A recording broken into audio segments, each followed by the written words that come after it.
The nice thing about having prosthetics is that you can actually pre-paint them before you apply them to your face, and this actually cuts down on the time it takes to apply the whole makeup significantly. So I went from about 2.5 hours down to about an hour once these were already pre-painted. So what I'm doing now, while I'm waiting on the other two appliances to dry, is I'm going to lay down a base layer of rubber mask grease paint on these two appliances. And I'm using rubber mask grease paint because it's oil-based and it plays very nicely with latex. It was designed to be used on latex. Whereas I have a cream stick here, and the cream stick, this is a Krylon TV paint stick in color 3W, and this is the color that they use on the Phantom on Broadway. So I got that from Thelma, the makeup artist. At least it was a few years ago. Hopefully it's still the same color. But what I'm trying to do is match that color with their rubber mask grease paint. Now that's cream makeup, and the reason why I don't use cream makeup on any of my latex appliances is because cream makeup lacks the castor oil ingredient that rubber mask grease paint has in it. And because the cream makeup doesn't have the castor oil in it, if you put it on a latex appliance and leave it long enough, what's going to happen is it's going to break down the latex. If you're just doing, again, a one-time Halloween makeup, it's not really a big deal. You could probably get away with it if you're only going to wear it for a couple hours.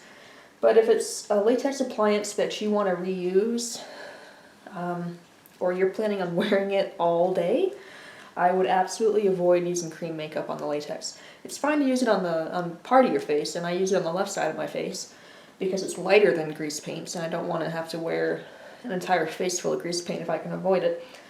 So I split it up, cream makeup on the left side, on the good side of the face, and then rubber mask grease paint for the latex. So what I do is I have a rubber sponge that I use for applying all the grease paint with. And grease paint and cream makeup too both require powder and lots of it in order to set the makeup.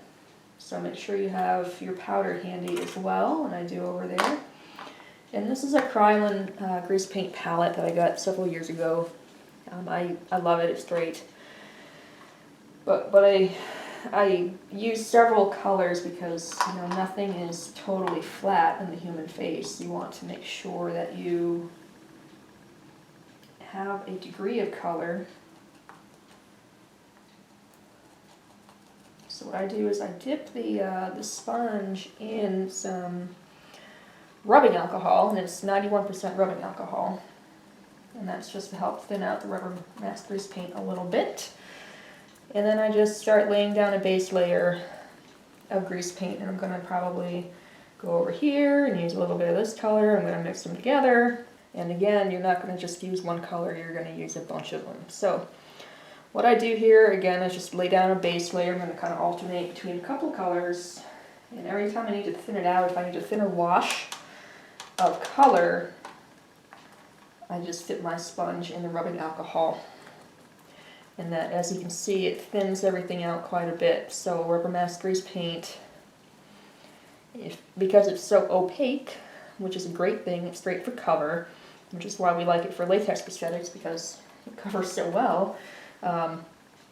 If you need a thinner wash of it to make a more realistic skin tone, you just thin it out with alcohol. So I just completed the base layer of the prosthetics, so I'm just going to hold that up, and here is the cream makeup that I'm trying to match to. So I think that's a pretty good start. And I probably can't tell on the camera, but basically I don't want one flat color. I used about 3 or 4 here just to kind of get something down. Same thing with the forehead piece. I didn't take it all the way out to the edges because, as you can see, if you get too close to the edge with the grease paint, it can make it sticky and it can roll back. So what I like to do for this piece is take it, color it in the middle, powder it, and then color it toward the edge a little bit closer, and then I will finish coloring it after I apply it and glue it down and cover the edge with the Prosthetics. So what I'm going to do is just dip my paintbrush in some rubbing alcohol, wipe off the excess, and I want to go through and just add into the darker areas some browns, some dark browns, which I have here. So the deeper parts of the cheek prosthetic. I got makeup all over me, it's gonna get all over my brush. Down into here. And into that groove. I'm just going to feather that out a little bit.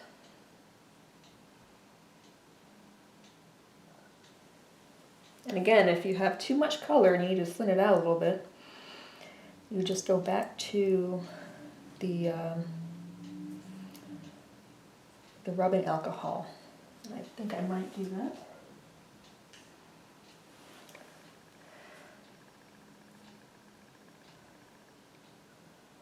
Spin that out a little bit and blend it.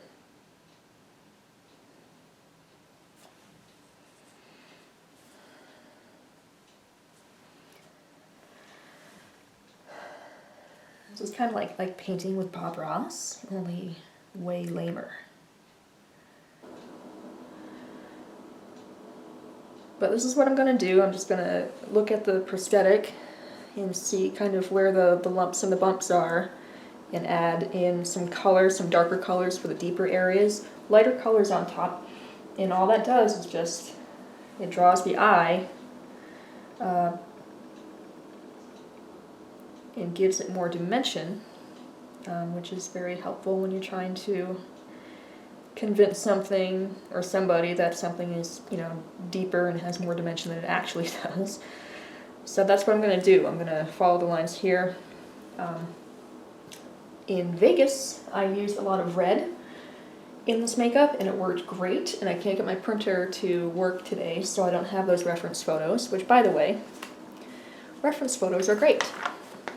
Have some. I've been doing this for a long time, and I still use reference photos. So I was wanting to use those today, but basically what I'm going to do is, after I get some browns in here, and work those around, I'm going to throw some reds in on top, and that really just makes everything pop a lot more. Here is the cheek piece. So again, browns in the deeper areas, blended out. I used the two darker grease paint palettes, and then I washed it out with the alcohol, rubbing alcohol. So just to give it more of a realistic blending effect, and then again I just took the black and I put it into the very deepest areas of the mold. And because I don't have my red, which is MIA, I just took the red from the eyeshadow palette, as well as the purple, and I worked those two colors into the lip, and I blended it out down here. And what I will do when I go and do my makeup on my face, I will use those two colors to create the lip and blend it into this. And then what I did to finish this off is use Fixer spray, and this is very handy because it seals everything in. So if you're using a cake makeup, something that's water-based, this is great to seal it after. You can powder it and let it dry, and then hit it with the Fixer spray, and that'll help seal everything in. I hit everything with a Fixer spray once I'm done, even if I've powdered it. I just feel like it's one more level of protection, and as you can see, it kind of gives a little bit of a shine to the prosthetic, which is good because skin isn't matte flat. You know, we have a little bit of oil in the skin, so it helps give a slight sheen effect to it, so I think that's pretty cool. Alright, so what I've done is just taken a little bit of eyebrow plastic, which is this. It's made by Kryolan, and it's a wax type material that you use to cover your eyebrow. And you just kind of work it in your finger till it's nice and warm. You put it over your brow, and then you seal it with flexible sealer, which is basically like a liquid plastic. And what that does is it just prevents the eyebrow plastic from getting distorted at all, and kind of melting away and getting gross. So now what I'm going to do, this is where things get a little bit faster finally, is take the cheek piece and glue it into place here on the cheek. So what I want to do is just, again, kind of take a look and line it up, make sure everything is looking like it's going to fit correctly, and for the most part, I think it will. Got a little extra material on the side where I'm going to run into issues, I think, so I'm just going to take that off. Okay, that should work. Good enough. Good enough. I don't care. Alright, so for prosthetics, as I've mentioned before, I hate using spirit gum. Spirit gum is very popular in the Halloween world. I really don't like it at all, and that's mainly because it's not a very effective adhesive, especially when sweat is involved. If you're wearing something for a long time, it will dissolve and it'll lose its adhesive qualities, and then you're kind of in trouble. So I use it only for gluing down lace pieces like the wig, the front of the wig, and that's all I do. But I use Prosthetics, which is prosthetic adhesive. You can also use medical adhesive. They're basically the same thing, except medical adhesive is a little bit more was better for more sensitive skin types. So if you're using a very powerful adhesive like Prosthetics or medical adhesive, or even the silicone-based adhesives, what you want to do is put some down on your skin where it's going to go, in the middle, and then do the same thing in the middle of the prosthetic. And you glue from the inside out. So I will get this adhered to my face, and then I'll start working on the edges. And that is because you work from the inside out, because that way you can actually glue down the edges properly. So, and even if you're going just full-on liquid latex, I would always suggest putting some Prosthetics on the lip area, and that is because the lip area moves a lot, and because it moves so much, you would do very well to have a proper adhesive there, because otherwise, with the lip moving, the prosthetic, whatever you're using, whether it's liquid latex or gelatin or gluing something down with spirit gum, it's gonna come up and it's gonna fall off. So very carefully trying to line everything up.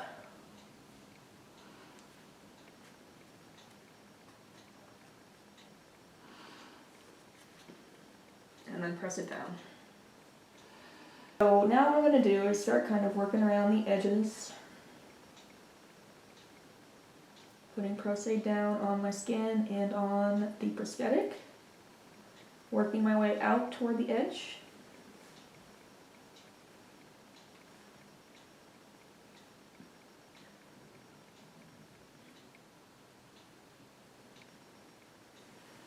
And then just go and glue kind of section by section. Don't rush it. Now the eye is really tricky. Be very careful around the eye.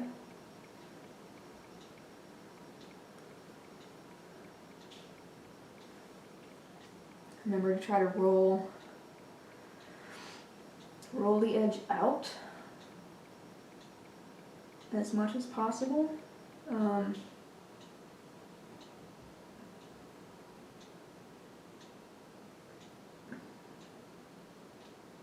It's kind of tricky because I did almost too good a job. The edges, they're very thin. So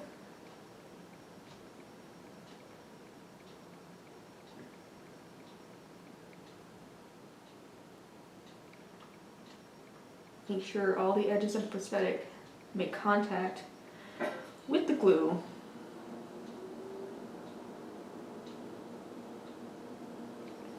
and pat down as necessary. Again, try not to rush it. And don't be afraid to hold it for a little while if you feel like maybe the bond isn't as strong as it could be. Again, don't rush. Just press into it gently with a very damp, or not damp, just a slightly damp rag, and hold until you feel like that bond is more secure.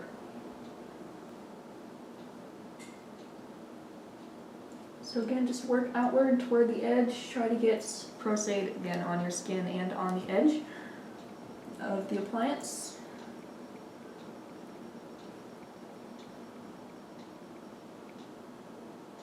And do just a little bit at a time. And again, have your alcohol handy because you're going to need to dip your finger in it quite a lot.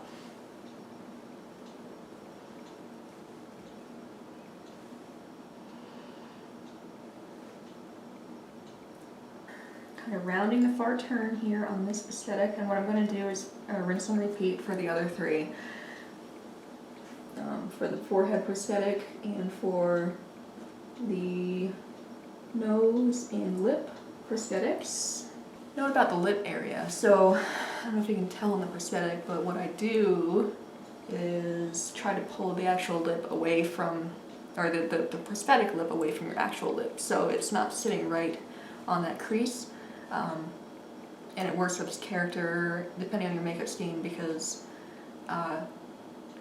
the lip is so enlarged. So the reason why I do that, I pull it away from the actual lip, is to give myself some room to move, because the more room I have to move, the less wear and tear on the actual appliance.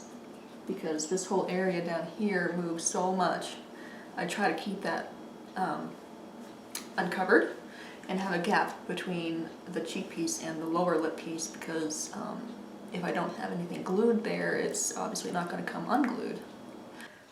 And I am getting to the other two, but I thought I'd just go ahead and demonstrate the blending technique using Prosthetics. So in a latex prosthetic, whether it's foam latex or liquid latex, aka slush latex like this, you can hide and blend your edge using Prosthetics. And what you do is you glue it down underneath the edge of the appliance, and then once it's glued down, you go over the top of the edge of the appliance, a little bit on the appliance itself and a little bit into your skin, and you just blend it in. And you're going to let that dry, and then what you're going to do is you're going to take your translucent setting powder that has been your friend this whole time, and you're going to go over the top of it with the powder, using a metric ton of powder. Okay, maybe not a metric ton, but like a half ton. And what that does is just it helps to erase that seam. So that's how you blend your edges using latex prosthetics. You can use more latex, but I would honestly caution against that, because typically with makeup, less is more, and the more latex you throw on your face, the more ridiculous it looks. So I generally advise staying away from additional layers of latex to blend a prosthetic. That's why it's so important to get your edges right if you're casting a prosthetic, or if you're doing an out-of-kit makeup, which is, you're doing it on your face. That's why it's so important to blend in whatever it is that you're doing very carefully into your skin, because the edge will make or break your makeup. So there you go, that's the powder on top of the prosthetic, and I'm just going to go ahead and take some of this off.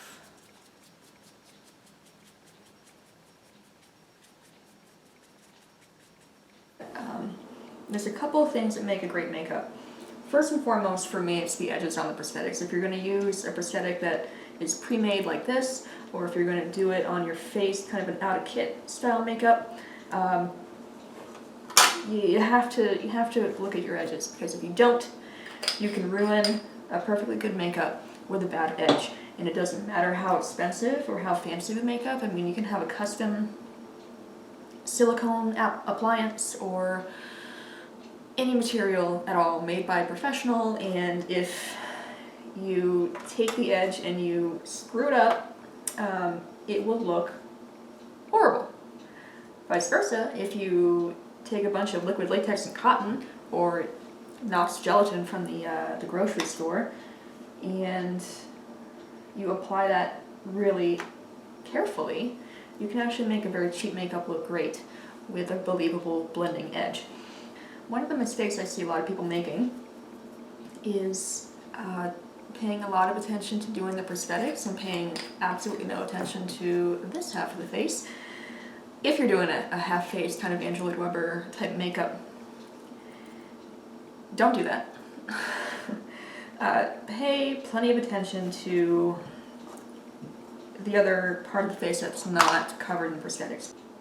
In this case, I need to put the same amount of effort into the left side of my face as I did on the prosthetics on the right. So that means for me I have to do a gender swap makeup, so female to male makeup tricks. And I also have to age my face on top of that.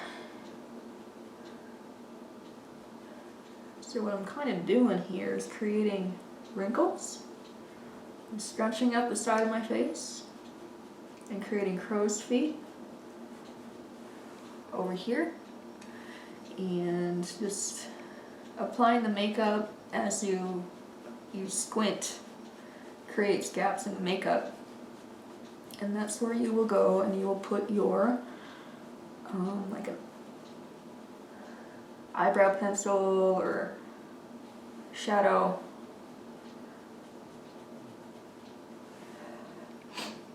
to make that look like it's crow's feet. And also for the ladies that are doing this makeup, be sure to pale out your lips, because that can go a long way in making you look less female. And if you're going for the stage production look, what you want to do is a lot of highlighting, contouring. I think I talked about it in that first tutorial I did in the last, or like the fifth part of it. You do a lot of stage makeup techniques with the highlighting and the shadowing to create a different shape face. So for us that need to change gender to do this, what I'm going to do is, instead of having a softer face, a rounder face, I'm going to go to words are hard.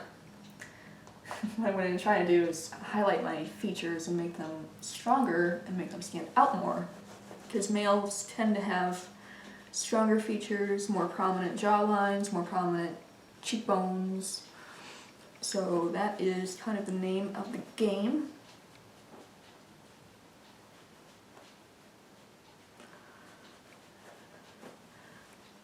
And don't forget to do your ears. So I hate this part. Again, this is the cream makeup.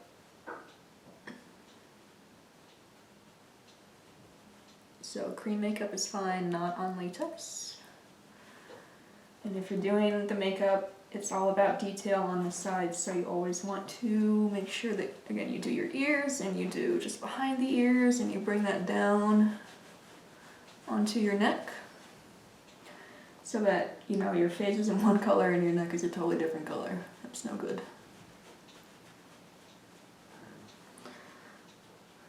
And because this is a cream makeup, what I'm going to do when I'm done is set it with powder. And I'll probably go in after that and then start the contouring. And for contouring you can do a bunch of different things. The easiest way, and I think the cheapest way to do a decent contouring job on a budget is to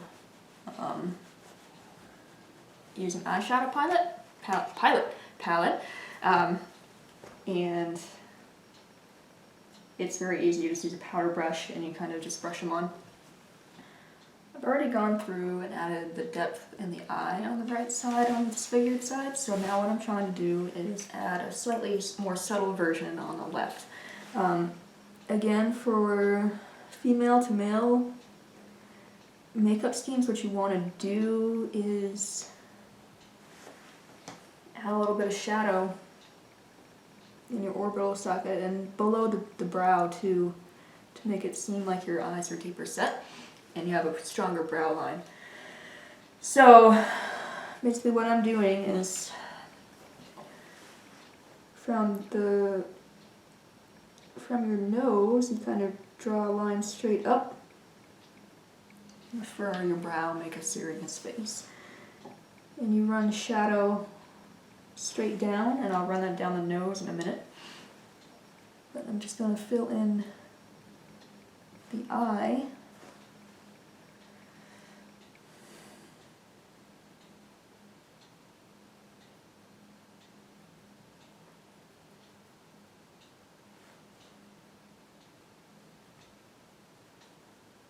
And a slightly lighter shade. But then I'm going to use a darker shade for the, right in the crease of the eye too, to help give that a little bit more depth as well.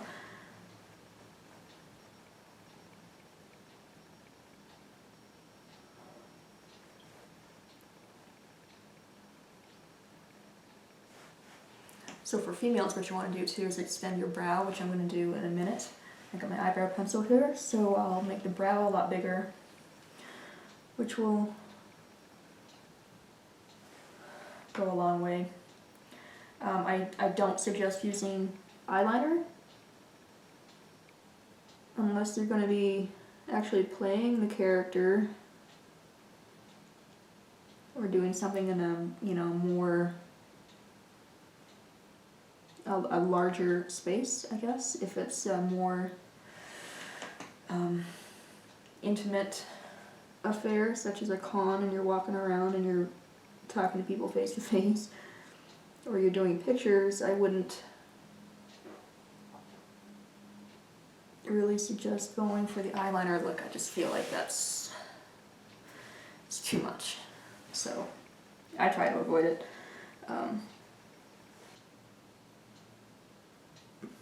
And again, with crow's feet, just squint and then follow the natural line in your skin and put darker shadow in the deeper part of the crease.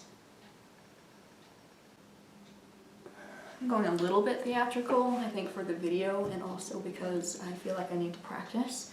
So, and sometimes it's just easier for me to practice if I go a little bit bigger and see what's too big and then kind of back it off from there. So here I'm just gonna blend out a little bit.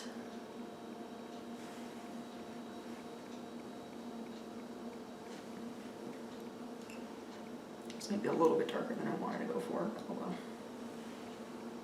And also keep in mind I have to still powder this stuff. I powdered the base color, the flesh color, but I haven't powdered the highlight and contouring yet. So when I do that, it'll help make it look a little bit more subtle because of the powdering.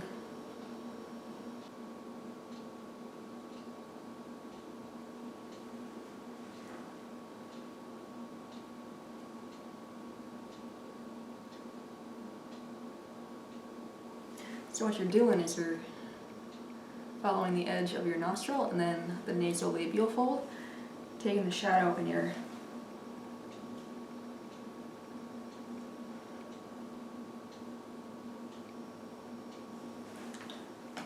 featuring that as well. So hopefully that's coming through. And if you want to make your nose longer and thinner, then you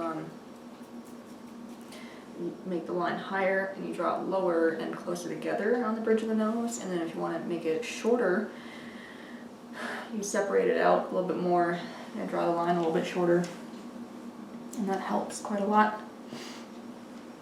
Alright, so from here what I'm going to do is shade my temples and shade the cheekbones and the jawline, and I think I'm going to powder this, try to dull it down a little bit, and then I should be good to go.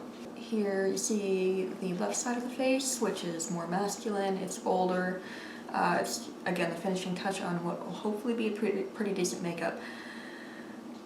Please, if you don't know how to do this, I alluded to some of the things that you want to point out. Again, sunken cheekbones, more prominent cheeks, more prominent brow line on the men, more prominent jawline. You want to square off your jawline and just make that pop more if you're female. So because we tend to have softer, rounder features, we want to get rid of those and have more, not harsher necessarily, but definitely more angular features.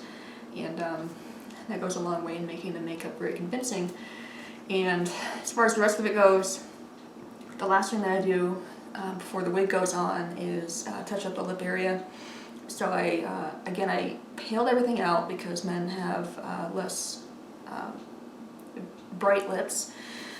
So after I laid that foundation down, what I did is, because again the Phantom has that very large and fairly brightly colored deformity on the lip, I kind of started over here and worked my way into that using not just red but purple and black. So again, just to give more depth and dimension to the lip deformity itself, and I didn't want it to pop out and be like fire engine red because that would just be stupid. So try to avoid that, and hopefully it looks pretty good.